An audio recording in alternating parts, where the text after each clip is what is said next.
Alors, bonjour à tous. Vous allez bien à ce stade de la célébration? Oui.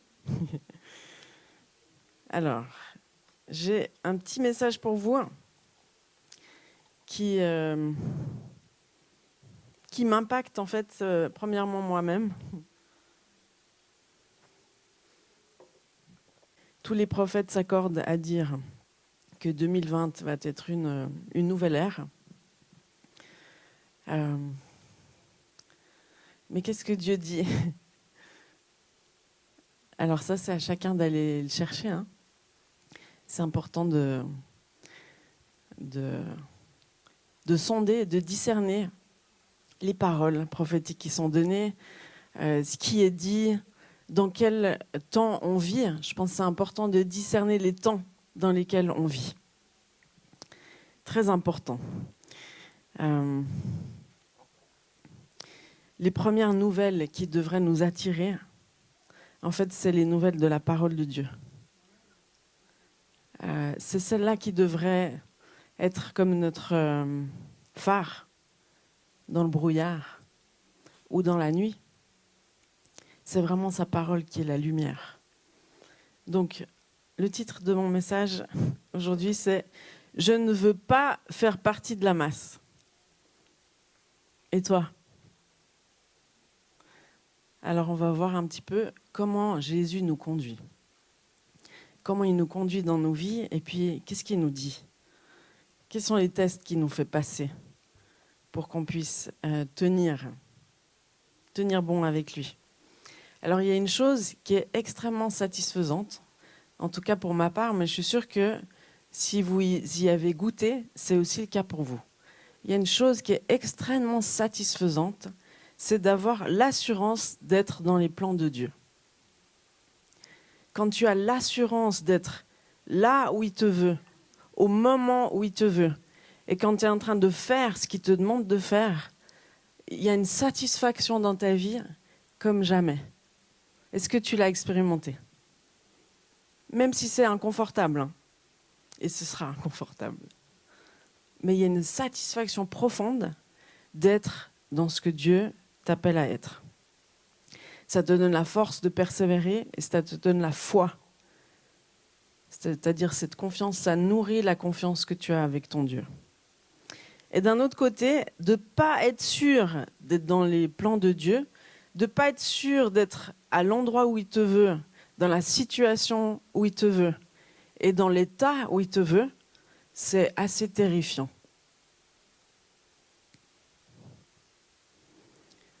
Et en fait, il y a un signe qui te montre si tu es dans les plans de Dieu ou pas. Un petit signe. Il y en a plein d'autres. Mais il y a un petit signe, c'est que en fait, t'es pas conforme au monde. T'es pas comme tes copains, tes copines. T'es un peu différent. T'es pas comme la masse. Tu penses pas comme elle. Tu n'agis pas comme elle. Tu regardes pas ce qu'elle regarde. Et tu n'écoute pas ce qu'elle écoute. En partie. T'es pas conforme. Pour être sûr de ne pas être conforme, et ben justement, comme je viens de te le dire, ça veut dire que tu baignes pas avec le monde dans les relations. Ça ne veut pas dire que tu dois avoir aucune relation avec le monde, c'est pas ce que je suis en train de dire. Mais tu ne baignes pas avec les gens du monde, avec la mentalité du monde, tu te nourris pas de ce que le monde se nourrit, etc. C'est comme une nourriture en fait. Si tu veux être un peu différent, il faut que tu te nourrisses de quelque chose de différent.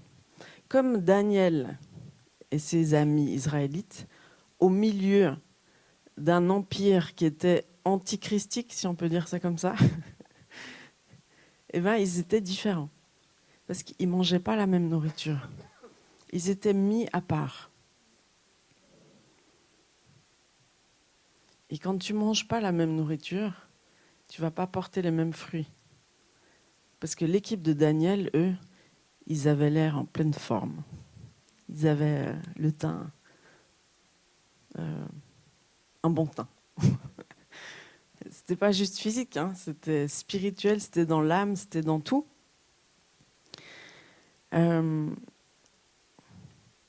Parce que si tu baignes dans trop d'informations des médias, dans trop de fréquentations qui ne connaissent pas Dieu, et ben en fait,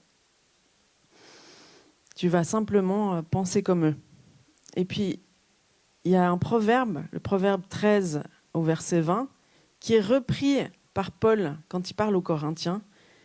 Et puis Paul, il ajoute juste, ne vous y trompez pas. C'est important quand la parole elle commence par ne vous y trompez pas. Ça veut dire que c'est important. Il faut tendre l'oreille. Ne vous y trompez pas, les mauvaises compagnies corrompent les bonnes mœurs. C'est important de comprendre en fait que le royaume de Dieu, il est dans la prévention. Il est dans la prévention. Donc mon intelligence et ma sagesse résident dans les choix que je fais. C'est pas je suis le tout-puissant. Je suis le héros du monde. Je suis Superman, je peux aller partout où je veux, quand je veux, fréquenter qui je veux. Ça, c'est pas l'humilité qui précède la gloire. L'humilité, c'est de sentir en fait la présence du Saint-Esprit en toi qui te donne des signaux. Tu as un espèce de thermostat à l'intérieur de toi qui s'appelle la conscience et qui est le dépôt de la présence de Dieu chez chaque être humain. Et puis cette conscience, tu as le choix de l'écouter et d'en prendre soin ou de l'étouffer jusqu'à ce qu'elle ne puisse plus rien te dire. Donc ça c'est ton choix. Moi, il y a ce qui m'inquiète de plus en plus, on va dire, où je suis particulièrement sensible à ça, c'est l'Église qui dort.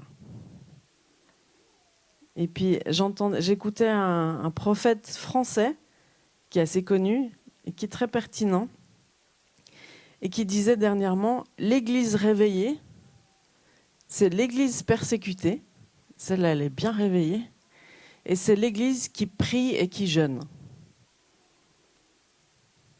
Alors là, on est dans une bonne phase, on va dire,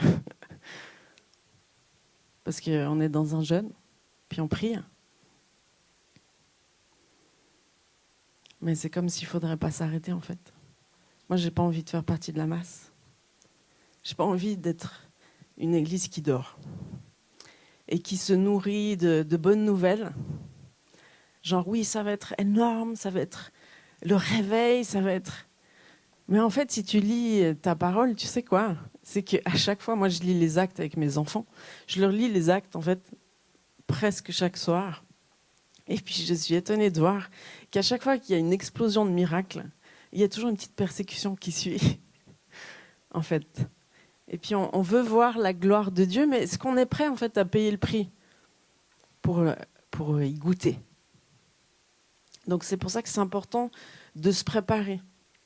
C'est important de comprendre. L'Église qui est ou persécutée, ou qui jeûne et qui prie, c'est celle qui est réveillée.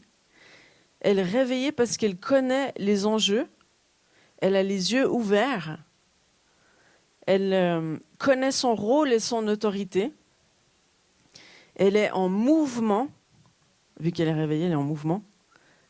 La description de celui qui dort, c'est qu'il ne bouge pas, et de celui qui est réveillé, c'est qu'il bouge.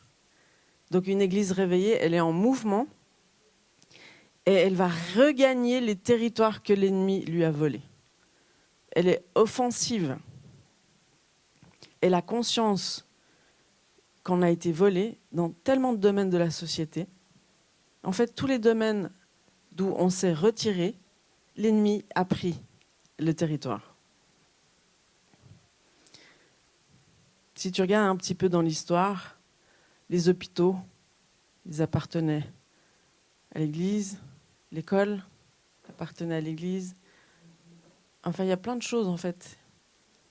Les grands mouvements politiques qui ont mis fin à l'esclavage ou des choses comme ça ont été initiés par des chrétiens. C'est eux la lumière du monde.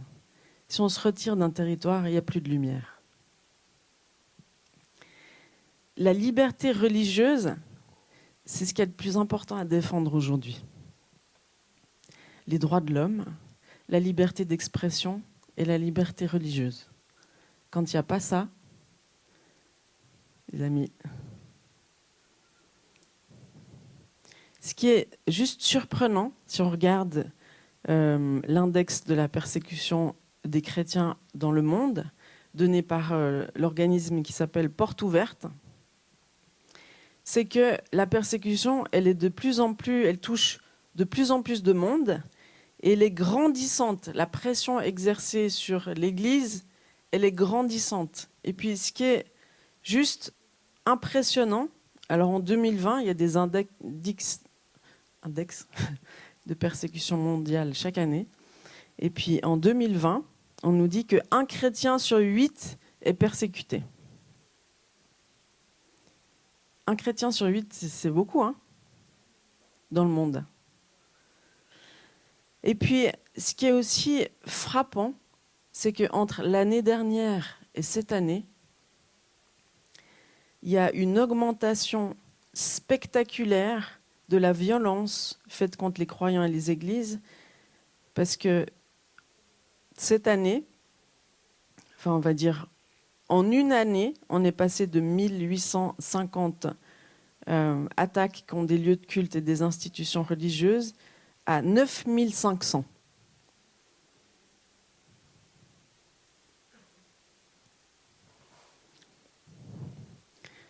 Donc ça, c'est le thermomètre un peu mondial. Mais c'est important de comprendre que l'Église, elle est mondiale. Elle n'est pas juste... c'est pas le Gospel Center Annecy, l'Église. Il y a des chrétiens partout dans le monde. Et puis, qu'est-ce qui se passe, en fait? C'est important de comprendre ce qui se passe. Ce qui m'inquiète, c'est l'Église tiède. Alors, je vous lis dans Apocalypse. Apocalypse 3, verset 14. Lettre à l'église de Laodicée. Écrit à l'ange de l'église de Laodicée. Voici ce que dit l'Amen, le témoin fidèle et véritable, le principe de la création de Dieu. Je connais tes œuvres, je sais que tu n'es ni froid ni bouillant. Puisses-tu être froid ou bouillant? Ainsi, parce que tu es tiède et que tu n'es ni froid ni bouillant, je te vomirai de ma bouche. Parce que tu dis, je suis riche, je me suis enrichi et je n'ai besoin de rien. Et parce que tu ne sais pas que tu es malheureux, misérable, pauvre, aveugle et nu. Je te conseille d'acheter de moi de l'or prouvé par le feu, afin que tu deviennes riche, et des vêtements blancs, afin que tu sois vêtu et que la honte de ta nudité ne paraisse pas, et un collier pour oindre tes yeux, afin que tu vois. Moi, je reprends et je châtie tout ce que j'aime. Et donc du zèle et repens-toi. Voici, je me tiens à la porte et je frappe. Si quelqu'un entend ma voix et ouvre la porte, j'entrerai chez lui. Je souperai avec lui et lui avec moi. Celui qui vaincra, je le ferai asseoir avec moi sur mon trône, comme moi j'ai vaincu et me suis assis avec mon Père sur son trône. Que celui qui a des oreilles entende ce que l'Esprit dit aux églises. Et puis je trouvais intéressant en fait cette description de ce prophète qui disait que ces 7 églises, en fait, c'est comme 7 époques de l'Église. Et que nous, on en était à la dernière, là, la 7e.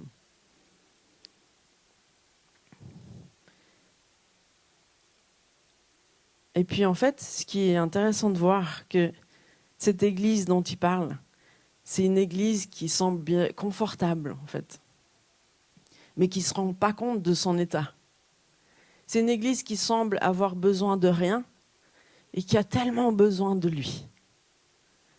C'est une église qui a besoin de se repentir pour retrouver le premier amour, pour retrouver cette passion.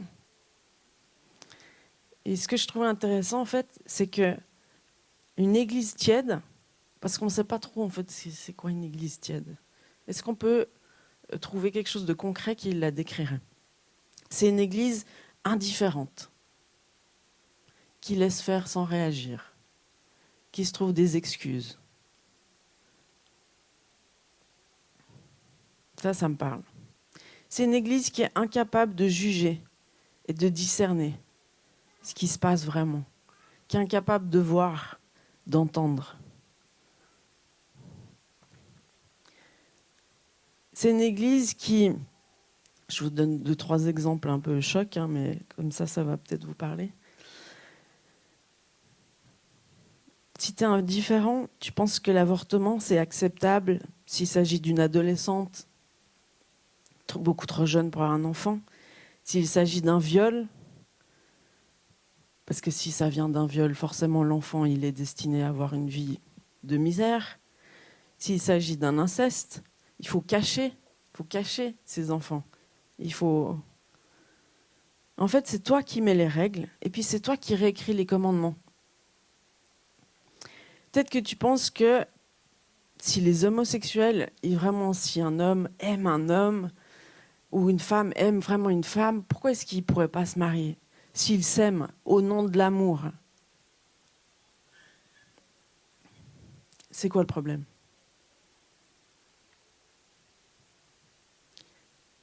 Alors en fait, si c'est une question d'amour, est-ce qu'un père ne pourrait pas se marier avec sa fille? Est-ce qu'un frère ne pourrait pas se marier avec sa sœur? Ou est-ce qu'un homme ne pourrait pas se marier avec sa cousine? Est-ce que l'amour est toujours de l'amour quand il n'est pas dans l'ordre, quand il ne manifeste pas la justice? Parce qu'il y a des choses qu'on doit discerner comme étant justes, saines. Et il y a des choses qu'on doit discerner comme étant fausses, malsaines, pour nous et les autres. Et puis dans Hébreux, Paul, quand il parle aux Hébreux, il dit « Vous en êtes encore au lait. On doit vous donner du lait. » Alors qu'en fait, là, on devrait vous donner de la viande, des bons steaks.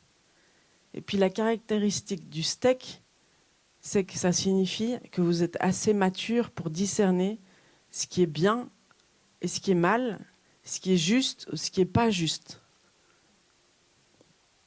Mais si tu veux être capable de discerner ces choses-là, ton intelligence, elle doit être renouvelée. Romains 12:2. Ne vous conformez pas au siècle présent.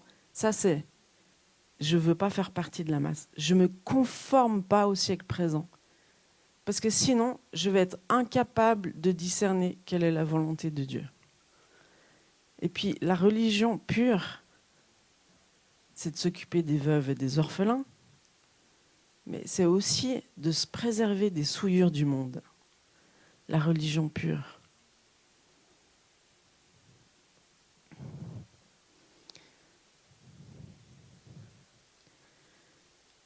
Et puis, tu penses peut-être que les jeunes, faut bien qu'ils essayent d'avoir des relations sexuelles avant de se marier pour tester, voir si c'est compatible.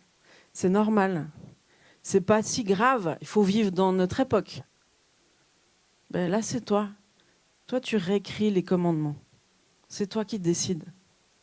C'est toi qui décides de croire ce qui t'arrange. Comme disait Pietro, c'est les FTG. Est-ce que toi, tu crées ta propre théologie pour être confortable dans tes croyances? Ou est-ce que tu aimes bien quand même te faire rappeler à l'ordre?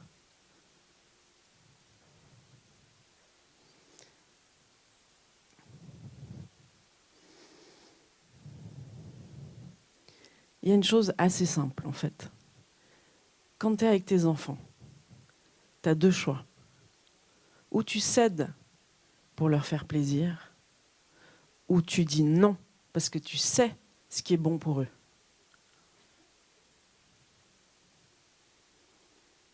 Mais si tu cèdes pour leur faire plaisir, tu n'es pas en train de les aimer.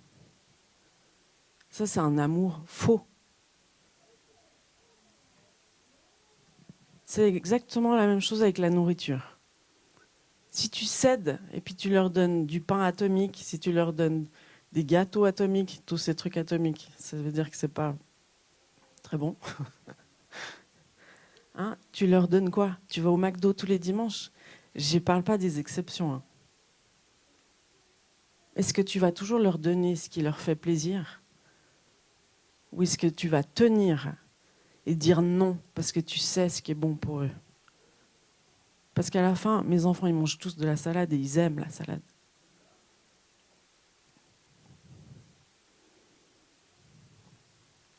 Dieu, c'est la même chose avec nous. Il nous aime tellement qu'il ne va pas nous donner ce qui nous fait plaisir, ou ce qu'on veut, ou ce qu'on lui demande. Il va nous donner ce qui est bon pour nous. Parce que c'est un bon papa. Un bon papa, il dit non. Aussi, pas que.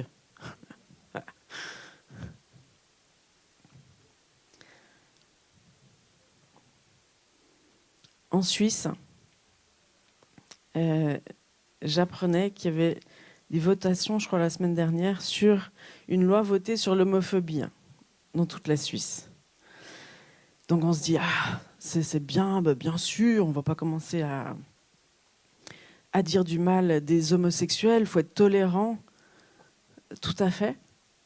Mais quand il y a des lois qui commencent à passer, où tout d'un coup tu n'as plus la liberté de dire des bonnes choses pour les homosexuels, de leur dire simplement, tu sais quoi, l'homosexualité, c'est pas le plan de Dieu pour toi. Il y a quelque chose de meilleur pour toi. Et si tu le veux, parce qu'on laisse bien sûr la pleine liberté, comme Dieu nous laisse libres, je peux te montrer une voie différente avec Christ. Mais si tu peux même plus leur dire ça, parce qu'en Suisse, ça se resserre. Et en fait, c'était pas que cette loi passe qui était le plus effrayant, mais c'était de constater que l'Église était complètement déconnectée de cette réalité, complètement désinvestie, complètement indifférente. Il n'y a pas de pasteur prêchait sur le sujet, ni avant ni après. Rien. Il disait plutôt, non mais ça c'est politique, on ne va pas commencer de se mêler à la politique. Ok, alors si personne ne se mêle de cette histoire-là, qui va le faire? Qui va annoncer la vérité? Parce que la vérité, c'est une personne. Qui va annoncer Jésus? Qui d'autre que l'Église, les amis? Et il ne faut pas se leurrer. Quand on dit « non mais ça c'est politique, je ne vais pas m'en mêler », c'est des excuses. C'est l'indifférence.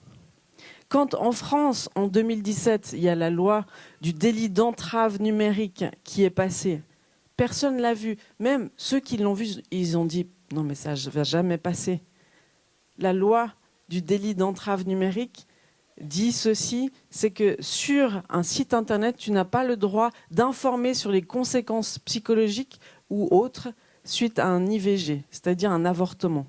Tu n'as pas le droit d'informer sur les conséquences d'un avortement. Là, tu vois que tu te fais grappiller ta liberté d'expression. Et pourtant, Dieu dit, c'est le moment de parler en vérité. C'est le moment, c'est maintenant. C'est maintenant. Il faut que tu parles en vérité. En Chine, je regardais un petit reportage très sympathique sur Xi Jinping. C'est le responsable à vie de la Chine. Il a changé un peu la constitution là, pour qu'il soit éligible à vie. Et puis, c'est intéressant de voir en fait son histoire, son passé d'enfant. Donc l'histoire, c'est que son père, il était très impliqué au niveau politique. Et puis quand le gouvernement a changé avec Mao, eh ben, il s'est fait persécuter, son père, il s'est fait humilier. Puis lui, en tant que fils aussi, il a été humilié, il a été comme persécuté, il a été renvoyé dans les campagnes, il a travaillé comme un esclave. Et à un moment donné, c'est là que j'ai repéré le vœu. Vous vous rappelez les vœux dont on parle? Il a dit « Jamais je vivrai une chose pareille ». Et donc, quand tu déclares ça, tu fais alliance avec la mort. Et en fait, c'est exactement ce qu'il est en train de vivre. C'est qu'il persécute avec une grande intensité le peuple pour ne surtout pas être celui qui est persécuté. Donc ça, c'est l'abusé qui devient abuseur. c'est une espèce de protection personnelle. Donc bien sûr qu'il y a tous les ténèbres avec lui, mais pour essayer de se protéger d'être persécuté, il persécute les autres. Ça, c'est le petit profil psychologique, spirituel. Et puis sinon, c'est juste effrayant de voir comment la Chine fonctionne et comment elle se répand dans le monde. Et comment cette forme de communisme a envie de s'étendre partout. Et qu'est-ce qui caractérise en fait cette forme de gouvernement, de gouvernance? C'est plus de droits de l'homme, plus d'expression libre, plus de liberté d'expression et plus de liberté religieuse. En fait, c'est un peuple complètement contrôlé. Je voyais juste un petit exemple, parce que les gens, ils ont les réseaux sociaux et tout ça, mais tout est contrôlé, il y a des reconnaissances faciales partout dans les rues, partout.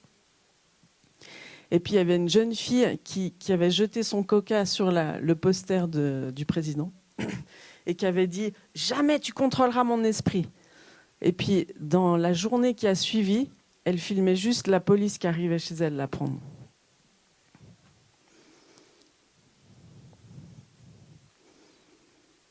Donc toi qui es encore libre aujourd'hui, est-ce que tu te positionnes ou est-ce que tu dors?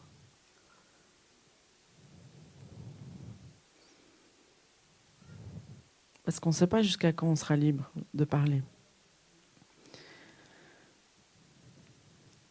En France, ils commencent à parler en fait d'une extension du délai d'avortement jusqu'à, bon, bien sûr, 22 semaines comme en Angleterre, mais jusqu'à 9 mois.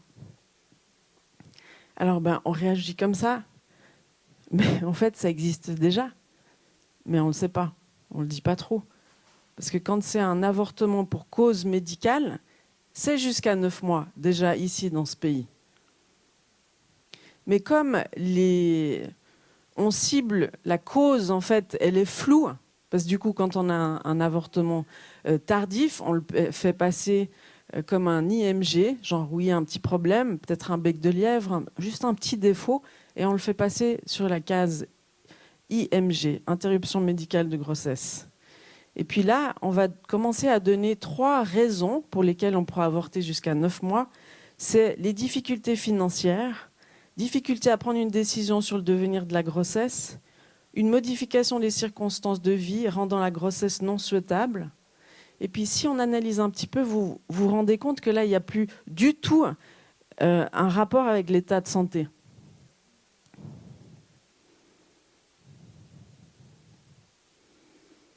Donc là, je parle sur une terre de résistance, ici, Annecy. C'est une terre de résistance. Vous saviez ça? Le débarquement, c'est en Normandie, puis la résistance, c'est ici. Alors, qui va résister, les amis? Qui aime assez la parole pour prendre position pour elle? Moi, j'aime bien regarder des films de faits réels, et en particulier des films où les gens ils se battent pour la vérité. Mais vous avez remarqué qu'ils sont toujours persécutés. C'est dangereux de dire la vérité. Dans l'Église aussi. Mais la vérité, c'est Jésus. Et puis Jésus, il tranche. La vérité, ça tranche.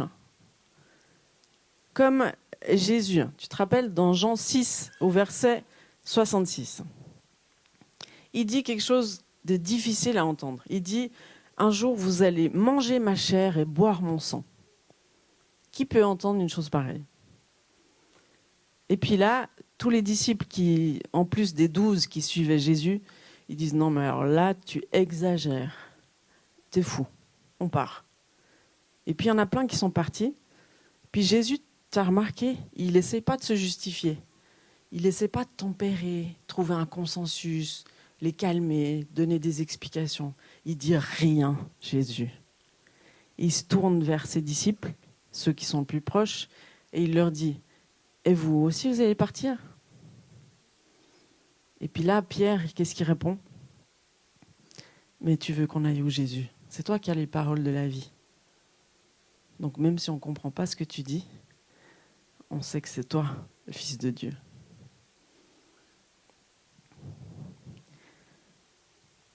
Donc la vérité, c'est Jésus. Il tranche Jésus. Il tranche pour libérer et pour affranchir. Et tu sais quoi? La parole édulcorée, elle libère rien du tout. Alors des fois, ça fait mal quand ça tranche. Mais c'est pour le bien. C'est comme une opération. Ça fait mal, mais on sait que c'est pour nous sauver parfois. Je te lis juste Hébreux 4, versets 12 à 13, qui dit « Car la parole de Dieu est vivante et efficace, plus tranchante qu'une épée quelconque à deux tranchants, pénétrante jusqu'à partager âme et esprit, jointure et moelle. Elle juge les sentiments et les pensées du cœur. Nulle créature n'est cachée devant lui, mais tout est à nu et à découvert aux yeux de celui à qui nous devons rendre compte. » Et puis dans Marc 3, au verset 32 à 35, ça c'est toutes des paroles bizarres, je vais vous expliquer un petit peu par la suite. La foule était assise autour de lui et on lui dit « Voici ta mère et tes frères sont dehors et te demandent. » Il répondit « Qui est ma mère? Qui sont mes frères ?» Puis jetant les regards sur ceux qui étaient assis tout autour de lui, il dit « Voici ma mère, mes frères, car quiconque fait la volonté de Dieu, celui-là est mon frère, ma sœur et ma mère. » Il ne dit pas ceux qui croient en moi. Il dit ceux qui font ma volonté. Parce que si tu crois, la manifestation de ta croyance, c'est quand tu mets en pratique. Parce que si tu crois mais que tu ne mets pas en pratique, c'est la preuve que tu ne crois pas. Et quand tu crois et que tu mets en pratique, c'est la preuve que tu crois. Et puis dans Matthieu 10, au verset 34 à 36, écrit, ça, c'est spécial, « Ne croyez pas que je sois venu apporter la paix sur la terre, car je ne suis pas venu apporter la paix, mais l'épée, car je suis venu mettre la division entre l'homme et son père, entre la fille et sa mère, entre la belle-fille et sa belle-mère, et l'homme aura pour ennemi les gens de sa maison. » Alors, Jésus, c'est le prince de paix. C'est la paix manifestée. Mais ce qu'il est en train de dire, Jésus, c'est qu'il n'est pas venu amener le consensus, le compromis, pour que tout le monde soit d'accord sur une vérité faible. Mais il amène le standard très haut. Et il ne nous demande pas de compromettre notre standard. Mais il nous avertit que notre standard va trancher. Il y a des gens qui vont aimer, qui vont se convertir. Il y a des gens qui vont haïr toi, Jésus en toi. Et qui vont se détourner de toi, voire te persécuter, te critiquer, te malmener. Nous, avec Julien, quand on s'est convertis, on a eu nos familles ados, nos amis ados. Ben oui. Mais aujourd'hui, 20 ans plus tard, ils nous voient. Ils voient les fruits de nos croyances. Et puis là, ils commencent à se poser des questions. Ça prend du temps parfois. Mais si on avait tenu le compromis, si on n'avait pas eu la force de partir en Normandie, alors qu'on venait de recevoir une belle maison confortable, eh ben, on ne serait pas là devant vous. Jésus tranche pour ton bien. Jésus sépare le bien du mal. Il te sépare dans tes relations parce qu'il sait qu'elles peuvent te corrompre. Donc t'étonne pas quand Jésus il sépare. Pourquoi c'est écrit que cette épée elle sépare l'âme et l'esprit? Parce que dans ton esprit, tu sais ce qui est juste, il y a le Saint-Esprit qui vient témoigner, puis peut-être ta tête, elle tourne à 100 000 à l'heure en disant « Ah non, je ne peux pas faire ça, je ne peux pas faire ça ». Mais si tu sens dans ton esprit que tu peux faire ça, et Jésus, par sa parole, il tranche pour que tu puisses écouter et obéir à ton esprit. C'est dans sa bonté qu'il passe son épée. Il passe son épée dans tes relations, entre un homme et sa fille. entre un homme et son père, entre la fille et sa mère, il sait bien que dans la famille, il y a souvent des choses bien entremêlées, qu'il a besoin de trancher. Il a besoin de te séparer pour faire de toi quelqu'un de nouveau. Parce que si tu restes tout le temps le bon petit garçon à ton père ou la bonne petite fille à ta mère, comment tu vas accueillir l'identité que Jésus te donne? Tu peux pas. Jésus doit trancher. Il doit te mettre à part. Comme il a fait avec Abraham. Il dit, va-t'en de ta patrie, de ta contrée, de ta culture, de la maison de ton père. Parce que moi, je vais te dire qui tu es vraiment. Mais ça commence par une séparation. Il doit te séparer de l'influence de ta culture. Il doit te séparer de l'influence de ta maison, de ta famille. En fait, il doit te séparer de ta fausse identité pour t'établir dans sa vraie identité. Il va le faire de toute façon. La crainte de Dieu, c'est un des 7 esprits de Dieu. Christ les portait tous, bien sûr, ces esprits. C'est l'esprit du Seigneur, c'est l'esprit de sagesse, c'est l'esprit d'intelligence, l'esprit de conseil, l'esprit de force, l'esprit de connaissance, et c'est l'esprit de la crainte de l'Éternel. Dans le Notre Père, on voit en fait cette espèce d'évolution. C'est que Dieu, on doit le recevoir comme un bon père pour être adopté par lui, parce qu'il nous a choisis. Ça, c'est la première étape. Et puis après, tu dois le recevoir dans sa sainteté. C'est pour ça que notre Père, que ton nom soit sanctifié. Notre Père, c'est la proximité. Que ton nom soit sanctifié. Mais en même temps, cette sainteté. Tu ne peux pas juste accueillir l'amour. Tu dois accueillir avec la sainteté. Parce que sinon, c'est comme un homme qui vient vers toi et dit « Je t'aime. Je t'aime tellement. » Mais en fait, il a 10 autres femmes. Est-ce que tu vas accueillir cet amour dans la sécurité? Sanctifier, ça veut dire mettre à part. Mettre à part. Tu dois être mis à part. Tu es tellement aimé que tu es mis à part par le Père pour être préparé. Vous savez, les princes, on ne les éduque pas comme la masse. Tu sais ça? Même quand ils tombent à ski, ils le font de manière royale. Digne.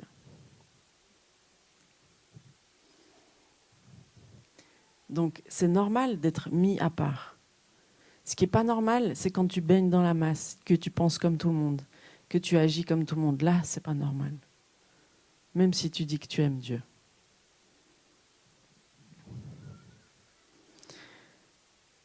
Et quand tu as la crainte de Dieu, il y a 2 choses qui se passent. Tu aimes ce que Dieu aime et tu détestes ce que Dieu déteste. Oui. Tu as le droit de détester le péché.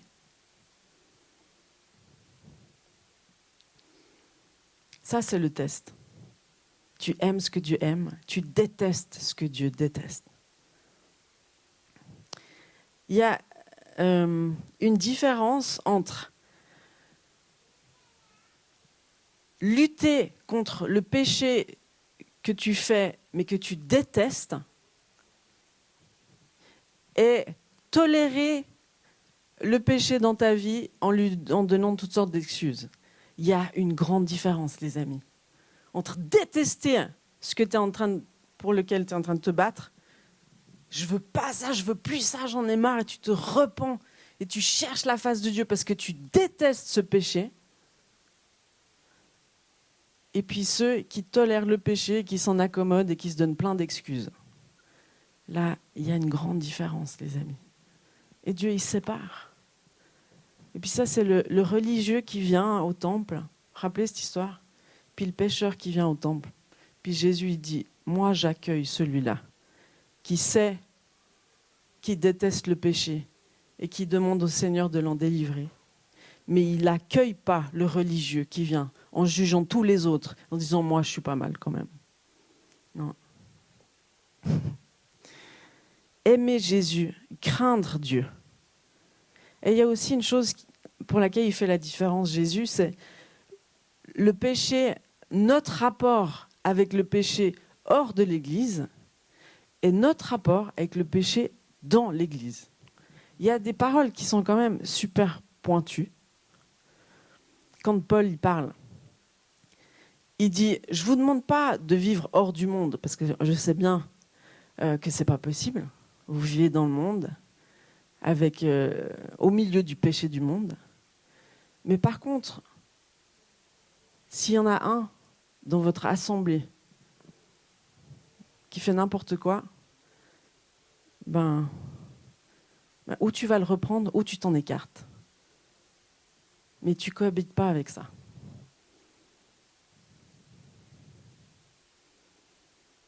Ça tranche, Jésus. Il tranche. Alors le test de la crainte de Dieu, si tu veux savoir si tu as la crainte de Dieu ou pas, quand tu as la crainte de Dieu, tu obéis tout de suite, tu obéis même si ça n'a pas de sens pour toi, tu obéis même si ça fait mal, et tu obéis même s'il n'y a pas un bénéfice immédiat. Tu obéis à Dieu. C'est ce que Abraham a fait avec Isaac. Dieu lui a dit, tu prends ton fils, tu vas me l'offrir en sacrifice. Abraham, il se lève tôt le matin et il prépare tout et il y va. Avec une petite espérance quand même, c'est qu'un ange de l'Éternel l'arrête juste avant que ça se passe. Mais là, à ce moment-là, Dieu il dit, là, je vois, Abraham, que tu as la foi. Je vois que tu me crains. Il lui fait passer un test. Puis c'est important de comprendre qu'on n'est pas tous les amis de Dieu. Ça vous choque peut-être. On n'est pas tous les amis de Dieu. Mais en fait, ce n'est pas Dieu. Dieu t'a choisi. Il vous a tous choisis, si vous êtes là aujourd'hui. Mais par contre, c'est toi qui choisis le niveau de proximité que tu vas avoir avec Dieu. C'est toi qui choisis si tu vas devenir son ami ou pas. C'est toi qui choisis. Tu sais pourquoi ? Parce que la parole de Dieu, elle dit dans Jacques, « Approchez-vous de Dieu et il s'approchera de vous. » Si tu regardes, donc je peux vous donner des exemples d'amis. Abraham, Moïse, Joseph, David, c'était des amis de Dieu. Mais si tu regardes Abraham et Lot, Abraham, qui craignait Dieu, il savait ce qui allait arriver à Sodome et Gomorrhe. Parce que Dieu, il partage ses mystères avec ses amis. Il partage ce qu'il va faire avec ses amis. Mais il ne partage pas ce qu'il va faire avec ceux qui ne sont pas ses amis, ou plus loin. Comme toi, je vais dire, c'est le bon sens. Donc Abraham, il sait que Dieu va détruire Sodome et Gomorrhe, et puis c'est lui qui va avertir Lot. Donc c'est important que tu saches que ce n'est pas au hasard que Dieu pointe. Celui-là il va être mon ami, celui-là ne va pas être mon ami. C'est toi qui détermines ton niveau de proximité avec Dieu. Est-ce que tu veux être son ami ? Est-ce que tu veux payer le prix ? Parce qu'il y a un prix à payer. C'est la mise à part. Oui, je suis d'accord d'être différent que les autres. Je ne veux pas faire partie de la masse.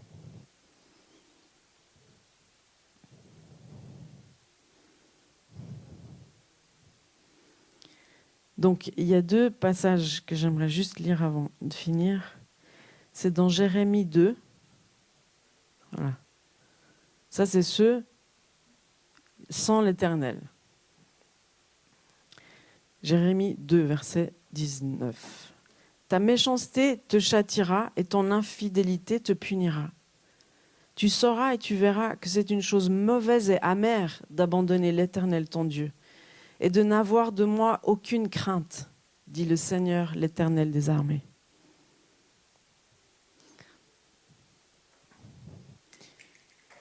Et puis le passage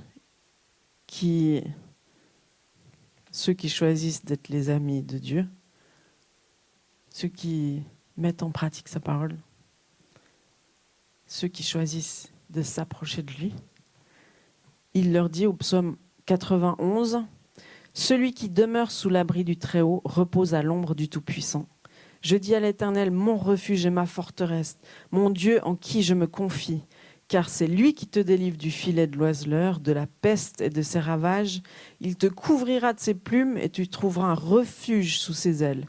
Sa fidélité est un bouclier, une cuirasse. » Verset 14, « Puisqu'il m'aime, je le délivrerai, je le protégerai.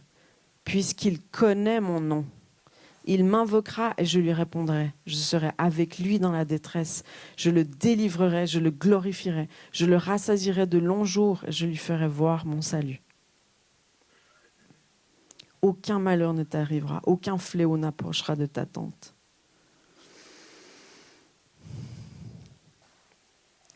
Donc, Dieu ne regarde pas ni à tes diplômes, ni à ton ancienneté. Il regarde à ton cœur.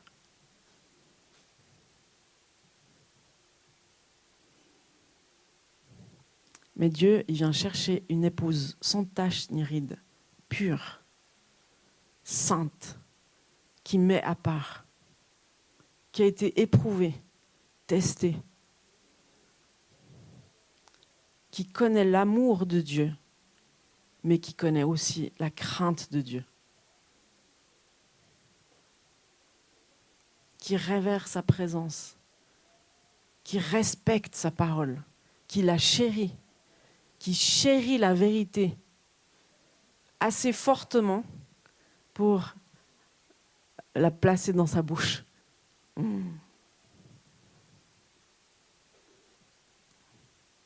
L'amour de la vérité.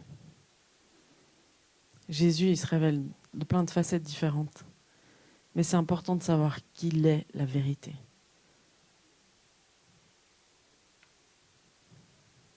On a besoin d'hommes et de femmes qui savent parler en vérité, qui savent parler des sujets que personne n'a envie de parler. Bien sûr, pas n'importe comment, avec honneur, mais qui n'ont pas peur que ça tranche. Moi, souvent, je dis, les Suisses, ils sont un peu dans la neutralité, vous avez remarqué, mais c'est aussi dans leur culture. Moi, je suis suisse, c'est pour ça que je parle des Suisses. La Suisse, elle doit être délivrée de sa neutralité, du consensus, de son endormissement. Et puis la France, vous avez tout un héritage de passionnés. Donc, il faut vous en ressaisir. Il faut craindre de dormir, d'être dans un état léthargique où vous êtes indifférent à ce qui se passe autour de vous. Parce que si vous êtes indifférent, c'est que vous êtes en train de dormir.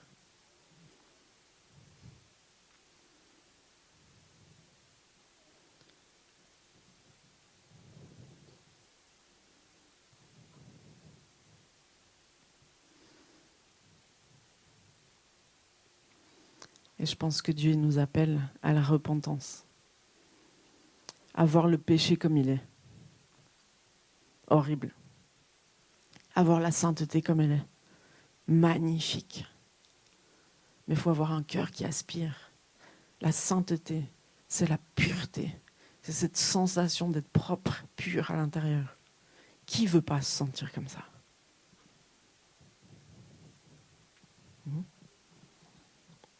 Donc moi, je vous invite vraiment à chercher la face de Dieu.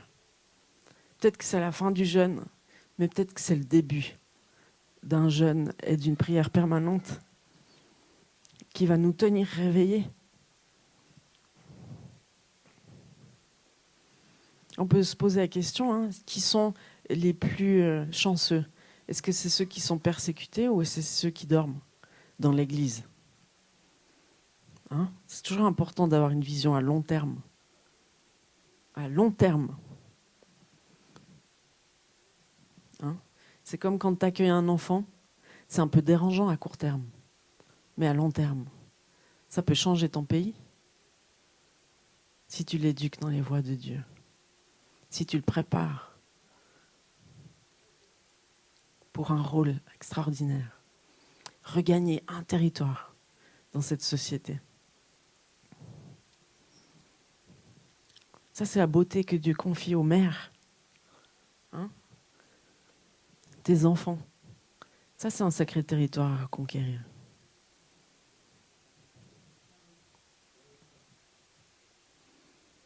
Bon. Moi, je prie vraiment que Dieu touche vos cœurs, touche vos vies. Puis que ce ne soit pas juste temporaire, une petite remise en question, mais qui s'arrête rapidement. Je prie vraiment que ce soit une majeure remise en question. Je prie vraiment qu'à partir d'aujourd'hui, vous puissiez vraiment chercher sa face. Savoir quels sont le territoire qu'il vous assigne. Comme dit Matthieu, de considérer que le travail que vous devez faire à l'intérieur de vous, il est majeur pour cette société. Si vous n'êtes pas transformé, il n'y a aucune espérance pour ce monde de rencontrer Christ. Parce que Christ, il doit être formé à l'intérieur de vous. Il doit être formé à l'intérieur de vous, Christ. Il n'est pas dans la stature d'homme dès qu'il arrive dans votre vie. Il doit être formé à l'intérieur de vous, Christ. Votre identité, elle doit être formée à la ressemblance de Christ. Après, vous êtes la lumière du monde et le sel de la terre. Donc, votre travail intérieur, il n'est pas optionnel. C'est pas je vais faire un petit coup de relation d'aide, je vais faire un petit sozo pour aller mieux. Non. C'est Christ qui doit être formé en vous pour que ce monde puisse les découvrir. Parce que vous êtes des ambassadeurs de Christ. C'est le seul moyen que le monde a de découvrir Christ en vous. Alors c'est une sacrée responsabilité. Alors il n'y a plus de timidité, on n'a plus peur de rentrer dans les choses qui nous semblent impossibles pour Dieu. Tu dois le faire, pas juste pour toi, pour eux. Bon, sois béni, que le Seigneur vraiment vous impacte. Ça c'est mon cœur pour vous. Bon dimanche.